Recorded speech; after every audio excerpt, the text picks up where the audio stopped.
Welcome to the SeriesPod podcast. I'm V. And I'm Andrew. Get your favourite beverage ready and join our book club. And welcome back to another episode of SeriesPod podcast, where we discuss the Naked and Death series by J.D.Robb. This is episode 4, and for this episode specifically, we decided to spice things up. It was Andrew's idea. Let's hope it goes well. It's just to see if you guys prefer it this way. Yeah, so do tell us if you prefer it this way or the one that we've been doing all along. And the idea is we're gonna do a run through the whole episode, like a summary, and then we're gonna go more in depth on each of the chapters. And as it was Andrew's idea, take it away, Andrew. Thank you very much. So, chapter 10 starts out with Eve and Roarke getting to his house. He introduces Eve to a form of stress relief where they shoot guns in a very profound VR target room. We'll go into more detail about that. I found that pretty cool. Eve also lets her guard down and they end up having sex. A lot of sex.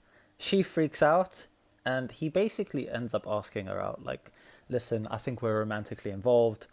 You have 7 days to say yes or no kind of thing. Which is, there's a bit of a timeline. And she freaks out again, understandably. He then fucks off to another planet to go build his empire. She gets in trouble for fucking Roarke, which was announced in the commander's office in front of her colleagues, which was probably very awkward. And then she has to do a conference with the chief of police, who made a statement filled with lies and half-truths, and that is where she meets Nadine first, the reporter, and they end up making a deal. We will go into that again on the way back. Back at home, she attends the death of a neighbour who died in a custard pie, and afterwards she has a cheeky call with Roarke before going to bed. Okay, so going back, what did you think of what you read? Chapter 10 specifically. Right, so chapter 10 specifically, I enjoyed... It was filled with a lot of sex, wasn't it? Yes. Well, okay, so chapter 10 is mostly sex, and what's not sex, I don't know how I felt about the stress relief that Roarke has introduced Eve to.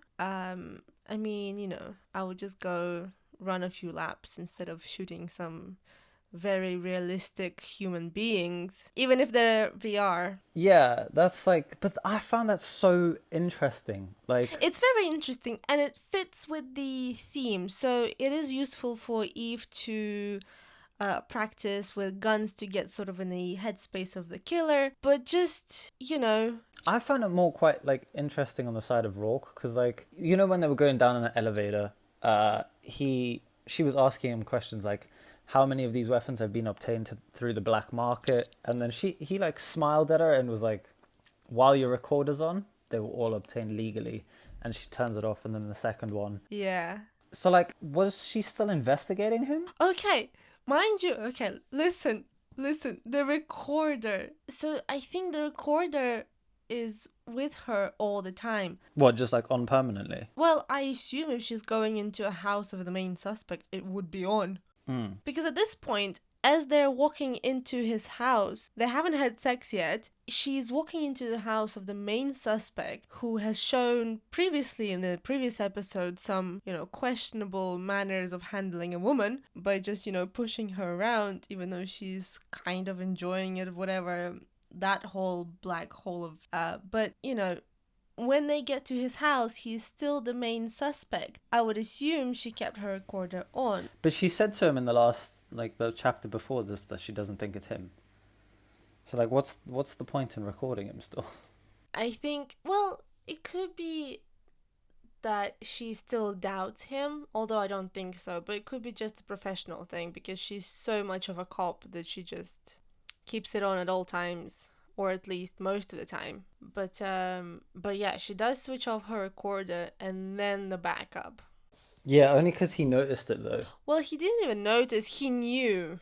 And then they go down this secret elevator and they come into a shooting target with high-tech VR. So it's just, I assume it's just a room. Yeah, that's what I thought. But then VR is a headset. So I think what they meant is holograms. Because, they could see each other, but in VR, you can't really see each other. So it's like... I mean, it is virtual reality, but I don't think it's like the glasses, the headset. I think it's a more high-tech one that you have all the like holograms, and it's also the sounds and the smell. So it's very realistic. Yeah, and she was saying that it made her body go into like fighting mode, like it was real, like it was... Oh, yeah, because it was super real. So Roarke teaches Eve how to use a gun and watches her he's being mesmerized by how she moved and how focused she was as she went through the VR. The other thing is like he does it all the time though, so it made me think like if you do that like level of simulation over and over again, would he like, if he was the suspect, would he become numb at like shooting at holograms and want to go satisfy it by actually shooting a person? Do you know what I mean? Well, I have no idea. I mean, we know for sure that this is how he, relieves his stress, which is mad to me. Yeah, which is a weird fucking way to do it. I mean, I just go on a treadmill for a bit, but I have to tell you a story. Hi there, this is Editing V. I go on telling Andrew about the story of what I've seen at the gym. It is honestly turning into its own segment at this point. But I tell him about one impressive thing and two absolutely gross things that people do at the gym. If you want to check it out, it will be available on our Patreon, where we post outtakes from our podcast. You can find it at patreon.com/SeriesPod. And I hope you enjoy. Back to the episode. Throughout the experience of watching her go through the VR, he then realizes that he wanted her so desperately. It felt like, while I was reading it, I thought that it made him almost feel ill. Yeah, I thought the same thing. Like the realization that, oh my god, I want this woman so much. What is wrong with me? I don't know why he was fucking surprised though. Although it's a very weird time to want someone when they've just been firing a gun at a realistic looking person. Yeah, basically you're witnessing a woman that you find attractive commit a murder multiple times on multiple people, and you're like, oh yeah, fuck. Yeah, and you're like, oh, I want to bone that bitch. Like, hold on. Terrible. So they finish. She like does the round of VR, right? And he brings up testing again, which is why they're there in the first place, blowing up heads of random people. And he says that he knows that she went to testing and that he can see that she's put off by it. And then she has this weird realization that she just looks at him and says it isn't him, as in she literally tells him, she looks at him and says, "You're not the killer." And he's like, well, I've been trying to tell you. And I mean, at this point, okay, maybe he's not the killer. No, I've been telling you this. Yeah. I mean, I understand what the writer's trying to do. They're trying to move their relationship along. She shouldn't have said it anyway. And they did, almost immediately, from that sentence. They went from saying, "You're not the killer," to boning. Yeah, I mean, it was almost straightforward. They do have this little moment where she's like, "You're not the killer, but you definitely know something." And yeah, he doesn't say anything concrete because I don't think he has any solid information as of yet, but he has been talking to people. Digging into it himself, yeah. Yeah, he has been talking to people that knew Sharon, and they also do this thing where they play like their deduction game where they throw back and forth ideas. Mm-hmm. And they do agree that the possible underlying reason for the murder is blackmail. Yeah, that only suits for Sharon's murder, though. That doesn't suit for Lola. Yeah. They have a problem with the Lola star having no connection at all.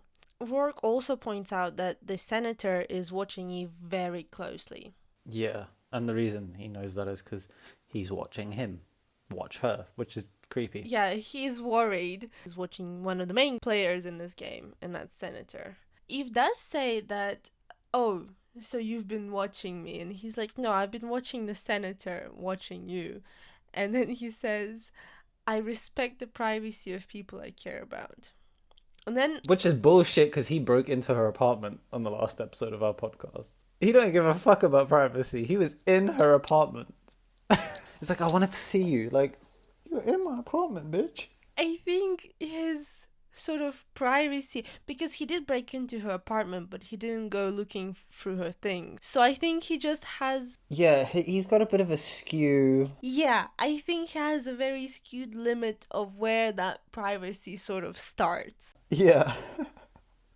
I would say the same. Then he almost begs for sex. Like, there was a point. Yeah, which I thought that was very out of character, you know? Like, this whole time he's been very much sure of himself that he'll get her into bed, and, you know, very kind of nonchalantly saying, yeah, you're going to sleep with me eventually. But then it's kind of got to the point where he's very desperate. Not desperate in like a bad way, more like lust is like so fucking high, he just wants the boner and that's it. And then they do. And I don't want to go into any of those details because no detail was spared. No detail was spared. It's very... 50 Shades of Grey before 50 Shades of Grey. Yeah, I mean, I find it a bit more tasteful than 50 Shades of Grey, but still. It's good to know you read that book. I did. Do you know why? It was a crazy story. Okay, readers, listeners even, we've got a story for our Patreon apparently. Hi there, this is Editing Me back again. This episode has been rich in stories, huh? If you want to find out the somewhat TMI story of how my friend got me to read the books, you can go and check it out on our Patreon, where we post outtakes from the episodes at patreon.com/SeriesPod. Thank you very much for your support. And back to the episode. So they have a lot of sex, and that's how the chapter ends. If it's more tasteful than the 50 Shades of Grey, so I guess, recommend reading it. I mean, if you're going to read these books, you're going to come across it anyway. Not suitable for children. Yeah, no, definitely not suitable for children. Yeah, so that's how the chapter ends. And then we go on to chapter 11. They get showered and they have sex. Yeah. No bullshit. But then Roarke says, like, he's going away for a week. This is where he says, like, I like you romantically. You have 7 days to decide if you feel the same. Yeah, so they're still into the night, and they have had sex. And then she tries to leave. Then he coaxes her into more sex. They don't sleep. Then she tries to shower. They have sex again. I mean, he washed her body and her hair. That's showering. Yeah. She washed away the filth and then she got more filthy. Yeah. You dirty pig. Yeah. And then Roarke is more and more fascinated by her, and she hits him with him being a suspicious character. And he's like, it's a compliment. I think you should have thought about it before you slept with him, but okay. I know. Suspect number 1. Nah, he's fine. Whatever. He's fine. Look how gorgeous he is. Then he gets angry because she made him feel something. So this is where I feel like they really need to have some sort of conversation about whatever it is that they're feeling, or at least something, because they're both very reserved people, so I don't think it's going to be a very mushy conversation. Yeah, which is weird, because they will talk about murder and everything. They will have sex, share coffee on multiple times, break into each other's houses. They won't have a conversation about how they feel. Which I feel is like the most important part. I mean, you know, I don't talk. Like, I'm not a talkative person, and I keep stuff in. But you know when you should talk. Yeah. Yeah, at this point, when you're getting angry at each other for no apparent reason, I mean, for the reason that she made him feel something, you probably need to talk. Yeah. She does borrow a shirt. Of pure silk. Of pure silk, and she's very weirded out by how it feels on her. We do find out that Roarke is going off planet because he's building a resort, and then he promises to take Eve after it's built. Only because she insulted it. She was like, it's for bored rich people. He feels bad. Nah, man, fuck Eve, take me. Yes, can we go? We need a vacation. Yeah, no, we really do. COVID fucked everyone's vacations for the year. I know. I mean, no one has been doing anything, but still, I feel so exhausted. Yeah, true. Then we find out that we also find out that no one knows about him going off planet, and that he trusts her not to tell anyone. And he also mentions that if she needs to get a hold of him, then she needs to get a hold of Somerset the butler, which is a whole mech in itself. Who doesn't like her? So from what you can tell, he looks at her like trash. Yeah, they're having silent beef. A very silent beef. Doesn't sound like Somerset talks at all. I mean, he just hops and just looks at her like she's trash. Just creeps in the shadows. So she arrives at the police station after that. No, she doesn't. Does she not? Yeah, they do. You're telling this story wrong. Do tell Can the you story, please. How insulting is it? We're doing a podcast. I'm like, no, you're doing it wrong. If I'm doing it wrong, call me out. What's next? I mean, you have included what happened afterwards before. They have a hilarious interaction with him wanting to see her again, her having no clue what's going on, and him saying, implications are we're having a romance, Lieutenant. And just the face of horror that she's feeling. He's like, well, at this point, if I would have pointed a gun at your head, you would have been less terrified. And then he gives her, Which says a lot. Yeah, it does. Yeah, she does not like her feelings. Nope, absolutely. She cannot fathom the whole thing. She's very no strings attached. She's like the straight male of the 21st century. Most of them, yeah. And then he also fixes her car heater, which was sweet. That's cute. Yeah, that's cute. Her car's broken though. She needs a new one. This man is buying a planet. He can buy her a car. Like, I mean, he can buy her a car. She just won't accept a car. Like, and he knows it. He knows if he buys her a car, she's gonna be like... That's true, actually. She'll still drive her messed up one. And then she drives happily all the way to Cop Central.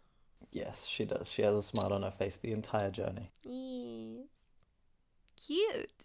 And then her and Feeney go through suspect again. They settle that it's basically security experts, including police officers, military, perverts with backgrounds in security. And she wants a list of people who owns guns and fit one of the profiles. So she already knew that Feeney is one of them, so his name will pop up because he has a few antique guns, I think. Mm-hmm. And I thought, like, if she didn't know that and his name came up, would she suspect him?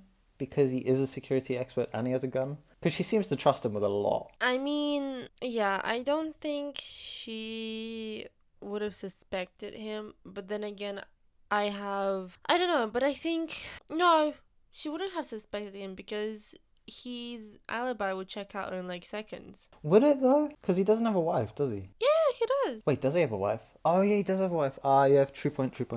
Yeah, but it doesn't matter if he has a wife or not because while the killings were happening, he was in his office at work. Ah, yeah, that's true. That was just a side note, listeners. I was just curious. Yeah, no, I don't know. He then tells her that Chief Edward Simpson is in Commander's office waiting for her, and this is where we get into a very uncomfortable meeting. He tells her that she needs to attend a press conference with him and lie about the statement that has been already pre-made for her. Eve obviously hates it. And she lets him know. Yeah, of course. She's very openly disapproving this plan because she doesn't like to lie. He threatens to demote Feeney and her to traffic control. And then Commander defends them. And then the chief hits her with like, what the hell are you sleeping with the main suspect? Then he leaves and then the commander is like, why the hell are you sleeping with the main... What the hell are you sleeping with the main suspect for? Yeah. Tells her to eliminate Roarke from the shortlist ASAP. And then Feeney and her leave and Feeney asks her, what the hell are you sleeping with the main suspect? Yeah, it was very much like a triple whammy. It gets a bit heavy after that because... She says she's resigned if she's wrong about Roarke. Yeah, so we once again get the view of how incredibly in tune she is with her job and how much it is in her life present. She says that all the things that make a good cop, such as brain, guts, patience, nerves, and instinct, tell her that it's not Roarke, and if she is wrong on this one, she will turn in her badge. Yeah, because if she's not a good cop, then she's nothing. So it is basically her identity. She is just a cop. Yeah, and that's how we leave chapter 11. A bit heavy, a bit meh. Yeah, it was a bit of a distressing ending for her, I think. Yeah, the whole chapter 11 is an emotional roller coaster for Eve. It really is. And there was a distinct lack of coffee, so... That's true. She did have just one cup of coffee at breakfast, I think. but that's about it. Who has 1 cup of coffee at breakfast? I know both of us have at least 2. Yeah, I don't know. But also, we have an issue. Yeah.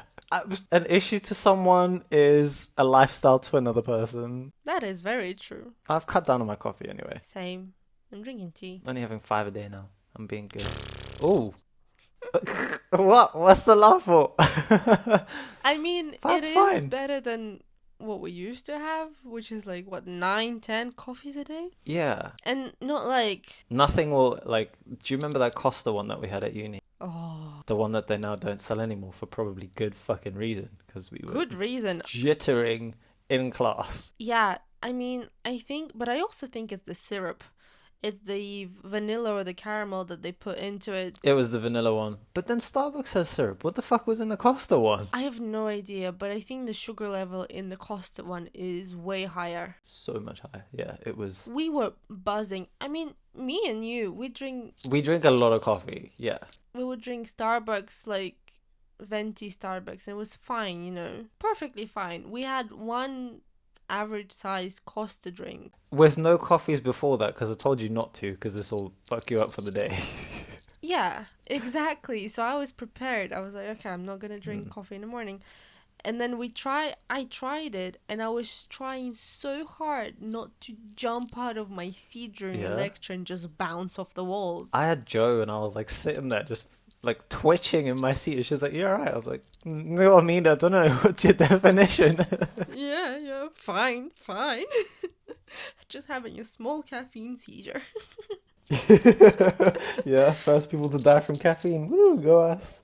Okay. We start chapter 12 with... Press conference, and she is not happy. Yeah, no, as expected, it was not pleasant for Eve, and she did have to make a statement that was written for her. And this is where we meet Nadine first.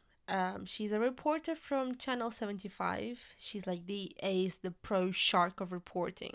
She's very smart and a very resourceful woman. I like the way her brain works. I found that she knew too much. Like, you could instantly tell with the question she was asking about, like, the motive. She knew something that she wasn't saying, if that makes sense. Oh, yeah, absolutely. Like, she knew all of it. And she has her contacts and she gets information really well. She's also career driven.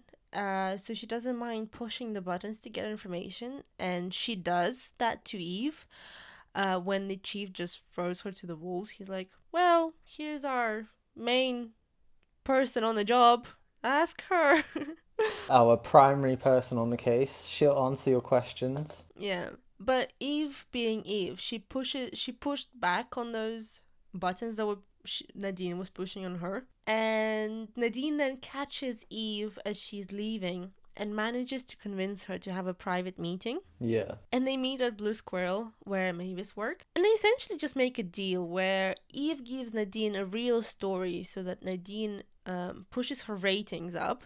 And in return, she doesn't spill anything that may damage the investigation for Eve until Eve gives the green light. Yeah, and Nadine shares all the information she was given by the source. Yeah, so I think all in all, it's a good deal. I think it is. Because Nadine already has the information, right? Yeah, and she could have used it by now. Yeah, the killer has given her everything, because I think they do imply that the killer just sent her everything. Yeah, that was like the ending of their conversation. Eve leaned over and like said to Nadine, "Do you know who your source is?" And she was like, "No." She said, "It's very likely it's the killer." And like the fear just like went into her. Nadine has the police reports, the videos of the deaths, the medical examiner reports. You know, she has literally everything. But then I don't understand how the killer got the medical examiner reports. Like, there has to be someone in the police station. I don't know. It's someone in the police station that really wants Roarke to go to prison. But also... I mean, that points to the senator, though, still. Yeah, could be. But then, I don't know. Why is he pushing to find the killer? But is he? Yeah, because Because all he's done is hinder the police investigation by asking the commander to go and threaten Feeney and Eve. It's not like he's actually helping. I mean, I suppose, but then again, if the senator has so many buttons that he can push for the chief, wouldn't he just ask them to wrap the whole investigation up if he was the killer. That's true as well. Yeah, I suppose he could just ask for it to be done. So I think they're battling a few things there. So because the senator did come to Eve and saying, find the killer, find the killer, find the killer. He just doesn't want his name to be associated with like the other victims, the Lola Star, which is what the whole press conference was about. So I don't know. I mean, Senator is not a nice person, obviously, by far. Everyone hates him by like what we've seen. But yeah, it is a possibility. But then his motives of not stopping the investigation altogether is questionable.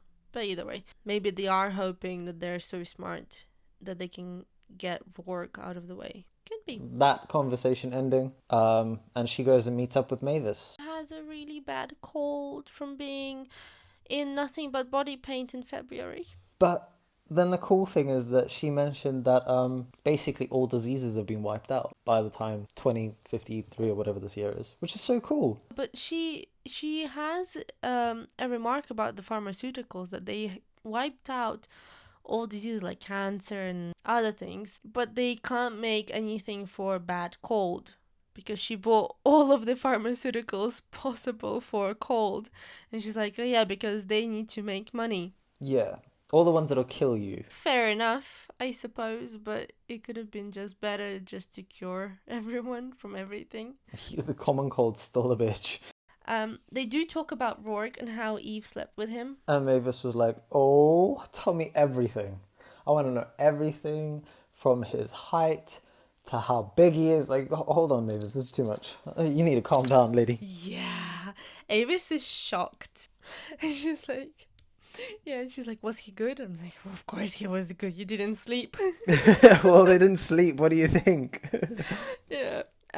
Eve then shares her worries about her job being on the line because of said actions. And then I found it very sweet that Mavis shows amazing support in Eve. Like, she truly believes in her, that she's a good friend, yeah. Yeah, she's like, well, you'll be able to like figure it out. I know it. She then arrives at her apartment, and she does have that hope of seeing an email from Roarke.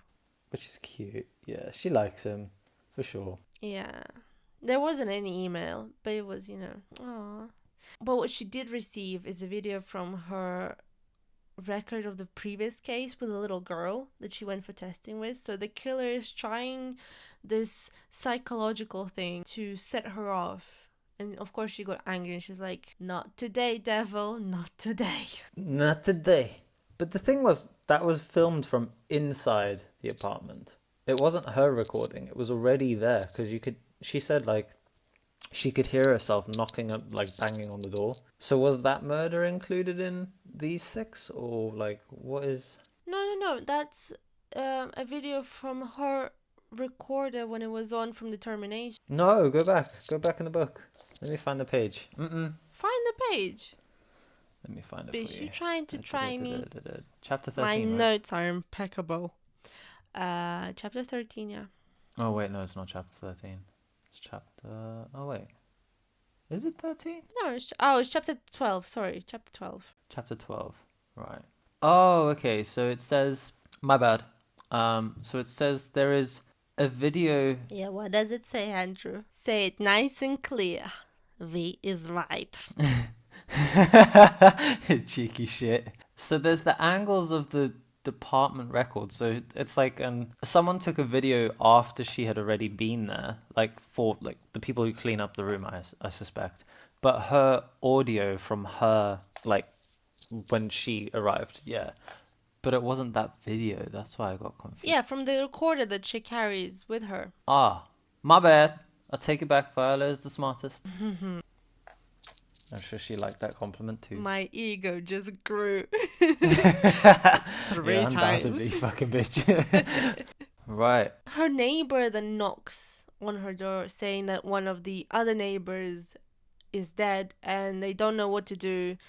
So they thought that she might be able to check it out. I found this so random. Is it just me? Yeah, It was very random. At first, I had to reread it because I was so confused. Yeah. I thought it was like going to be the next murder. I was like, where is the relevance of this? But no, a neighbor just fucking died. Yeah, because it is sort of time for another murder. Like, you expect something else to happen, but just not a neighbor, a man that died while eating a custard pie. No, not at all. And So yeah, so she goes into the apartment of this man and his wife. The wife is sitting, obviously. The man, her husband, died while eating custard pie. She records it, logs it in, and goes back to her apartment. And as she's falling asleep, yeah, she is tired. She hasn't slept the night before. She's super exhausted at this point. I mean, just, yeah, all she wants, she's hoping, praying for like a dreamless night. And she gets into bed and she gets a call. She's super annoyed. She's like, oh my god, whoever it is, burn in hell. But it's Roarke. Immediately perks up. She's like, hey. Hey. But I mean, they do flirt over. You going to bed? Nah. Yeah. They do flirt over the video call, and he tried to get her to indulge in some interspace sex phoning, I guess. Yeah, this man is always persistent. Yeah, which was denied. He has learned her enough to see that something was wrong. Yeah, what state she is in, and he gets worried. They schedule to have a talk. So Eve requests to talk. We need to talk. Once he's back. The classic breakup text. Yeah, and then they end the phone call, and he once again is left alone, loaning for her. Oh, my sweet, sweet Eve. Sweet Eve, why don't you miss me? Why don't you love me? You love me. Because you kept me up the whole night before. Fuck off. I need sleep. Yeah. She wants sleep as much as she wanted that candy bar. Yeah. I mean, can you blame her? She's having a rough week. This is all happening in a span of like a week or two. Yeah. And that is the end of chapter 12, as well as the end of our episode. Indeed. We hope that you enjoyed this new layout. We're going to try it one more time. And then after that, hopefully you guys can give us a little bit of feedback on which way you prefer. Yeah. Do tell us. If you're watching and listening on YouTube, comment below. Or you can always tell us on Instagram or Twitter. Yeah, we should do a poll on Instagram. Oh yeah, we should. I'll do that one. We'll do a poll. We hope you enjoyed this episode. This episode is available at SeriesPod on YouTube, iTunes Podcast, Spotify, and Google Podcast. And for those of you who, are fed up with the mainstream audio platforms and go your own separate way, we're also available on Podcast Addict and our website, link to which you can find either in the description box or on Instagram. Speaking of Instagram, actually, for updates, because I do have like fun polls, updates, I do some fun like questionnaires on Instagram. You can follow us there, also at SeriesPod. If you have a favorite audio platform and we're not on it, you can tell us and I'll do my best to get our podcast there. Before we go, a very special thank you to our patrons for supporting us. Thank you guys, means a lot. Yeah, absolutely. If you want to support us too, you can go to patreon.com/SeriesPod, and in return we post the podcast there early, as well as include some very fun outtakes. Yeah, you guys want to hear the treadmill story, trust me. There you go. If you want to hear about Actually, the treadmill and the spa, the sauna. Oof. Oh, yeah, I have a lot of fun stories from the gym. We also reminisce about university a lot. We had a unique experience. Oh, we had a wild ride. Yeah, we experienced you could say that. Yeah. Oh, Jesus. All right, once again, we hope you enjoyed this episode. See you next week. Bye.